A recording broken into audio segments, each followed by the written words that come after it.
औज़ुबिल्लाहिमिनश्शैतानिर्रजीम बिस्मिल्लाहिर्रहमानिर्रहीम। उम्मीद करता हूँ कि आप सब लोग खैरियत से होंगे। My name is Tajammul Hussain. I am the lecturer of computer science. Dear students, आज हम लोग इंशाल्लाह 9th class computer science new syllabus smart syllabus के साथ शुरू करने जा रहे हैं। आप सब लोग बखूबी जानते हैं कि गवर्नमेंट ऑफ पाकिस्तान ने इस साल लॉकडाउन की वजह से स्मार्ट सिलेबस इंट्रोड्यूस करवा रखा है।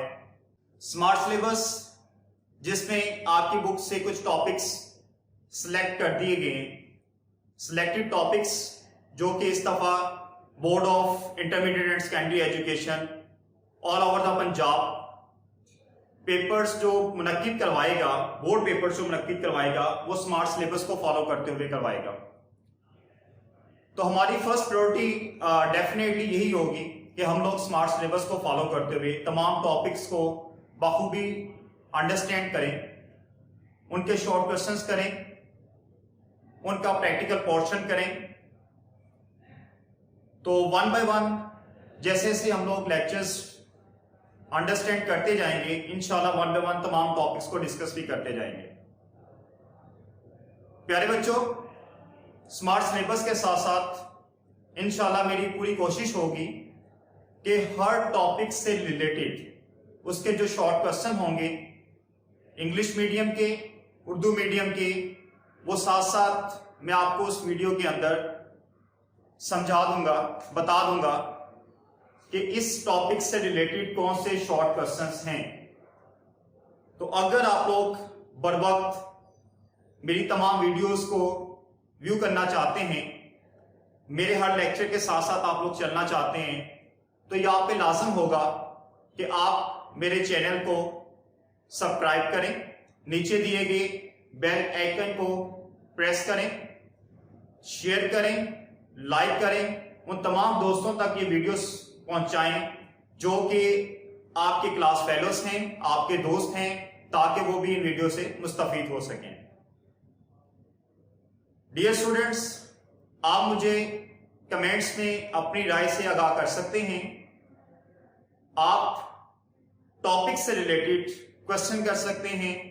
मेरी पूरी कोशिश होगी कि हर टॉपिक से रिलेटेड जो आपके क्वेश्चंस होंगे उनके आंसर बर वक्त मैं आप तक रिटर्न कर सकूं। अल्लाह पाक आपका और मेरा हामी और नासिर हो। मेरी दुआ है कि इंशाल्लाह हम लोग ये जो सिलेबस शुरू करने के लिए जा रहे हैं, अल्लाह ताला की मदद से इसको कंप्लीट कर सके। जी बेटा, अब हम लोग इंशाल्लाह स्टार्ट करते हैं चैप्टर नंबर 1। फर्स्ट टॉपिक हमारे पास है प्रॉब्लम सॉल्विंग स्टेप के नाम से। प्रॉब्लम सॉल्विंग स्टेप्स की जब हम लोग बात करेंगे तो डेफिनेटली इसके नाम से जाहिर है कुछ ऐसे स्टेप्स, कुछ ऐसी स्ट्रेटेजी हमारे पास आएगी जिसको इस्तेमाल करते हुए हम लोग अपनी प्रॉब्लम्स को एक सिस्टमैटिक वे से, कंप्यूटराइज्ड वे से हम लोग हल करेंगे। तो बेटा, सबसे पहले प्रॉब्लम स्ट्रेटेजी को यूज करने से पहले वो डेफिनेटली तौर पर प्रॉब्लम स्ट्रेटेजी जो आपने इस्तेमाल करनी है वो किसी प्रॉब्लम के अगेंस्ट आपने इस्तेमाल करनी है, एक प्रॉब्लम को हल करने के लिए आपने इस्तेमाल करनी है। तो हमें पहले ये पता होना चाहिए कि व्हाट इज प्रॉब्लम क्या है। प्रॉब्लम का पता होगा तो देन जाके हम लोग उसको हल करेंगे। तो सबसे पहले बेटा हम लोग देखते हैं कि प्रॉब्लम क्या है। उसके लिए सबसे पहले हमारे पास क्वेश्चन ये आता है कि what is a problem. What is a problem, problem क्या है। प्रॉब्लम की जब हम लोग बात करते हैं तो हम लोग रूटीन लाइफ के अंदर जो कोई भी एक्टिविटी परफॉर्म करें, जितने भी एक्शंस हम लोग परफॉर्म करते हैं, वो एक्शंस हम लोग किसी ना किसी रीजन से ही परफॉर्म करते हैं। उसके पीछे कोई रीजन होती है, कोई वजह होती है। उसी वजह को, उसी रीजन को हम लोग प्रॉब्लम ही कॉल करेंगे। तो प्रॉब्लम के अगेंस्ट आप कोई काम करते हो। फॉर एग्जांपल, आप लोगों ने कुछ खाना पीना है, कोई फूड्स आप लोगों ने लेने हैं। तो फूड लेना हमारी बॉडी नीड्स हैं, हमारी बॉडी के लिए एक प्रॉब्लम है। अगर हम लोग फूड्स नहीं लेंगे तो बॉडी वीक हो जाएगी। उसकी नीड्स हैं, उसकी रिक्वायरमेंट्स हैं। रिक्वायरमेंट्स को कंप्लीट करने के लिए, फुलफिल करने के लिए हम लोग फूड्स खा लेते हैं। इसी तरह हम लोग घर से स्कूल आ रहे हैं तो स्कूल आना, पढ़ना हमारे लिए प्रॉब्लम है, क्योंकि हम लोग बोर्ड के एग्जाम देना चाह रहे हैं, हम उसकी प्रेपरेशन कर रहे हैं। तो प्रेपरेशन के लिए आप स्कूल आ रहे हैं, आप अकेडमी आ रहे हैं, या इस वक्त आप लोग मेरे ऑनलाइन लेक्चर सुन रहे हैं। तो देन एक प्रॉब्लम को हल करने के लिए या तो शॉर्ट टर्म पॉलिसी यूज की जाती है या फिर लॉन्ग टर्म पॉलिसी यूज की जाती है। बात का उसी वक्त हम अपने मसले को हल कर लेते हैं, बात का एक टाइम लगता है आपको अपने मसले को हल करने के लिए, उसकी प्रिपरेशन करते करते आप अपने मसले को हल करते हैं। फॉर एग्जाम्पल आप लोगों ने चाय बनानी है, आप उसी वक्त बना लेंगे, विद इन 5 और 10 मिनट्स आप चाय बना लेंगे। चाय पीना आपके लिए प्रॉब्लम था, आपकी रिक्वायरमेंट्स थी चाय के लिए, प्रॉब्लम था, जैसे ही चाय बन जाएगी आपको पेश कर दी जाएगी, आप उसको पी लेंगे तो देन आपकी जो प्रॉब्लम होगी वो हल हो जाएगी।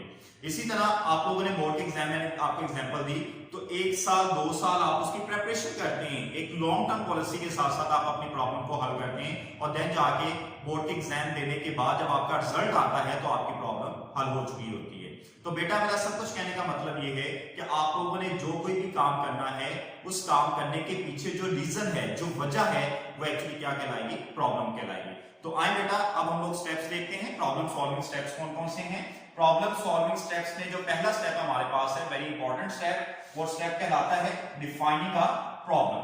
क्या प्रॉब्लम को डिफाइन करें, आप जिस मसले को हल करने के लिए जा रहे हैं वो प्रॉपर डिफाइन होना चाहिए, उसकी जो डेफिनेशन है, उसकी जो आइडेंटिफिकेशन है वो आपको पता होना चाहिए, देन जाके आप अपने मसले को हल कर पाएंगे। अब मैंने कहा उसकी डेफिनेशन, उसकी आइडेंटिफिकेशन आपको पता हो, देन आप उसको हल कर पाएंगे।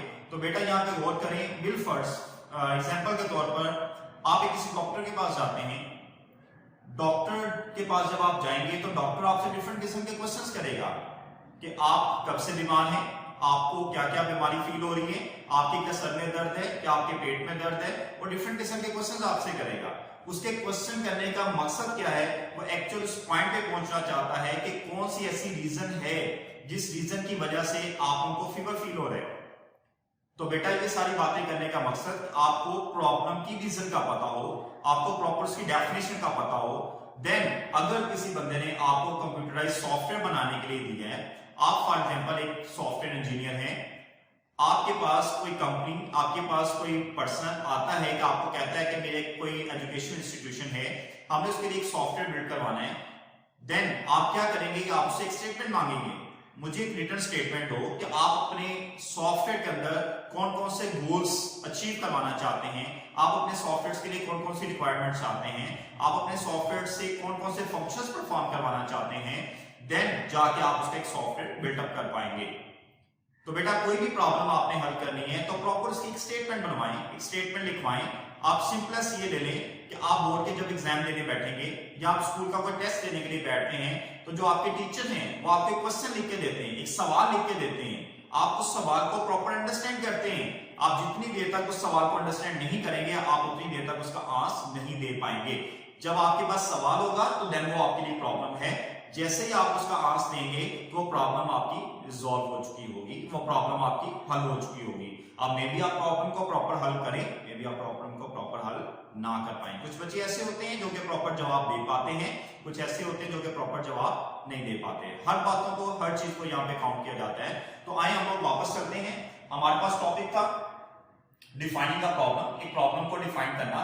बेटा याद रखिएगा कि जब कभी भी आपके पास कोई स्टेटमेंट आती है किसी भी प्रॉब्लम को हल करने के लिए, तो जो प्रॉब्लम लिखी जाती है उस प्रॉब्लम को देखें क्या वो प्रॉपरली डिफाइंड है, क्या आपको प्रॉपर समझ आ रही है। अगर आपको प्रॉपर समझ आ रही है, कंप्लीटली डिफाइंड है, आप समझ चुके हैं, अंडरस्टैंड कर चुके हैं उसमें क्या लिखा हुआ है क्या नहीं लिखा हुआ, तो देन आप प्रॉब्लम आइडेंटिफिकेशन के अंदर, प्रॉब्लम डेफिनेशन के अंदर कह सकते हैं वो जो प्रॉब्लम है वो वेल डिफाइंड है, वो सही तरह से डिफाइन की गई है, वो कंप्लीटली डिफाइंड है, उसमें कोई किसी किस्म की प्रॉब्लम नहीं है, उसमें कोई किसी किस्म की आपको डाउटफुल एक्शंस फील नहीं हो रहे, आपको डाउट नहीं है, जो कुछ भी है बिल्कुल ठीक है, एम्बिग्यूटी उसके अंदर नहीं है, प्रॉपर उसके अंदर आपको आंसर मिल रहा है। तो देन वो जो आपके पास प्रॉब्लम डेफिनेशन होगी वो क्या कहलाएगी, वेल डिफाइंड कहलाएगी। अब सेकंड सूरत हाल, दूसरी सिचुएशन हमारे पास ये भी आ सकती है कि आपको स्टेटमेंट की समझ ना आए, या अगर आपको स्टेटमेंट की समझ आ रही है तो आप स्टेटमेंट के अंदर प्रॉब्लम को प्रॉपर्ली डिफाइन नहीं किया गया, प्रॉब्लम सही तरह से नहीं बताई गई कि क्या प्रॉब्लम है, तो देन आप उस प्रॉब्लम डेफिनेशन को क्या कॉल करेंगे, नॉट वेल डिफाइंड, तो वो प्रॉपर्ली डिफाइंड नहीं है भी है तो कंप्लीट डिफाइंड नहीं है। तो देन फिर क्या होगा, आप उसके लिए 3 एक्टिविटीज परफॉर्म करेंगे, वो वन बाय वन हम लोग देख लेते हैं। वो पहली एक्टिविटी हमारे पास ये है कि आप उसके बैकग्राउंड नॉलेज में जाएंगे, गेन बैकग्राउंड नॉलेज, आप उसका बैकग्राउंड नॉलेज तलाश करेंगे। जिस जगह पे प्रॉब्लम आई है आप उस लोकेशन पे जाएंगे, जिस इंस्टीट्यूशन ने आप लोगों को सॉफ्टवेयर बनाने के लिए कहा है आप उस इंस्टीट्यूशन के अंदर जाएंगे, जिस कंपनी ने आपको सॉफ्टवेयर बनाने के लिए कहा है आप उस कंपनी के अंदर जाएंगे। जैसे ही आप वहां पे जाते हैं, प्रॉब्लम लोकेशन पे आप पहुंचते हैं, तो प्रॉब्लम लोकेशन पे पहुंचने के बाद आप डिफरेंट किस्म का उसका बैकग्राउंड नॉलेज गेन करेंगे, इकट्ठा करेंगे, देखेंगे कि प्रॉब्लम किस वजह से आई है, प्रॉब्लम के आने की रीजन क्या है, क्या वजूहात हैं जिसकी वजह से प्रॉब्लम आई है। आप उसका इंफ्रास्ट्रक्चर देखेंगे, आप उसका एनवायरनमेंट देखेंगे, सर्कमस्टेंसेस आप उसके इकट्ठे करेंगे। ये तमाम चीजों को देखने के बाद आप इस स्टेज पे पहुंचेंगे कि प्रॉब्लम किस के पीछे कौन सी रीजन है, किस वजह से प्रॉब्लम आई है। अब कुछ चीजें बेटा ऐसा होंगी जो कि आपको की बैकग्राउंड नॉलेज में से आपको मिल जाएगी, कुछ चीजें ऐसी होंगी जो कि आपके एक्सपीरियंसेस से आपको मिलेंगी। पहले भी अगर आपने ऐसा कोई काम किया होगा तो आप समझ जाएंगे। जो बनवाने वाला है वो आपको डायरेक्ट नहीं बता पाएगा कि प्रॉब्लम किस वजह से आएगी, आपको खुद समझना पड़ेगा, खुद से आपको अंडरस्टैंड करना पड़ेगा। वो आपके एक्सपीरियंसेस पे बेस करेगा।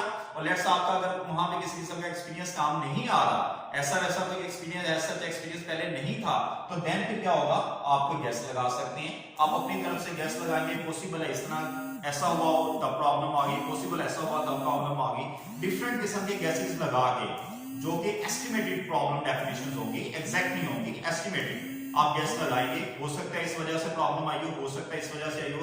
डिफरेंट किस्म के गैसेस लगाने के बाद देन आप क्या करेंगे कि आप एक पिक्चर वहां पे ड्रॉ करवाएंगे कि जो कोई भी एक्टिविटी परफॉर्म हुई है उसका एक फ्लो देखेंगे कि पहले कैसे काम हुआ था, देन क्या हुआ, देन क्या हुआ, देन क्या हुआ, देन जाके आपको पता चलेगा कि प्रॉब्लम क्या आई है। और पिक्चर की एक एग्जांपल मैं आपको दे रहा हूं बेटा, ये गौर से देख लें, समझ लें, इससे भी आप लोगों को पिक्चर क्लियर होगी। ये पिक्चर की एग्जांपल है। इस पिक्चर के अंदर बेटा हम लोग देख सकते हैं कि हमारे पास पहली लाइन के अंदर 3 हॉर्स हैं। 3 हॉर्स को जब हम लोग आपस में प्लस करेंगे, इसका सम अप निकालेंगे, तो देन हमारे पास जो आंस गिवन है वो 30 है। 30 आंस अगर हम लोग पर हॉर्स की कीमत निकालना चाहिए बेटा, तो अंडरस्टूड सी बात है कि नंबर ऑफ हॉर्स 3 हैं, तो 30 को हम लोग 3 के ऊपर डिवाइड करेंगे। जैसे ही 3 पे डिवाइड करेंगे तो देन हमारे पास जो आंस आएगा बेटा वो 10 आएगा। नेक्स्ट इनकमिंग लाइन में बेटा देखें, हमारे पास फर्स्टली एक हॉर्स है जिसकी वैल्यू हम लोग निकाल चुके हैं, जिसकी कीमत 10 है बेटा। इसके साथ सिंबल है जिसके बारे में कहा जा सकता है कि 2 टाइम्स n को आपस में इकट्ठा कर दिया गया है। और इस सिंबल की अगर हम लोग बेटा कीमत निकालना चाहें तो टोटल तीनों जो सिंबल्स हैं इनका सम अप हमारे पास बेटा 18 है। इसमें हॉर्स की जो 10 कीमत है उसको निकाल दें, बाकी हमारे पास 8 बचेगा।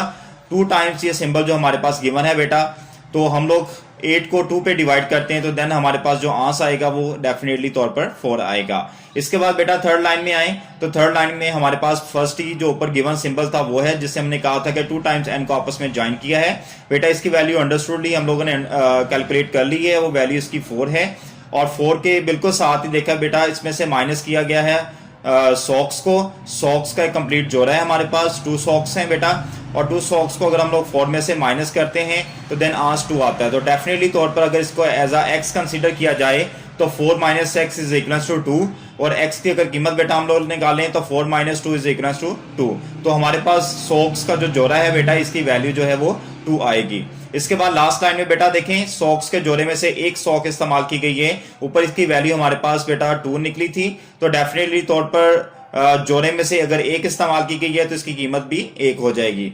जमा हॉर्स है, हॉर्स की कीमत हम लोगों ने 10 कैलकुलेट की थी, मल्टीप्लाई बाय n, ऊपर n का जो सिंबल था बेटा वो 2 टाइम ज्वाइन करके था, जिसकी कीमत हमारे पास 4 आई थी। अब यहाँ पे सिंगल है तो डेफिनेटली तौर पे इसको 2 कंसीडर किया जाएगा।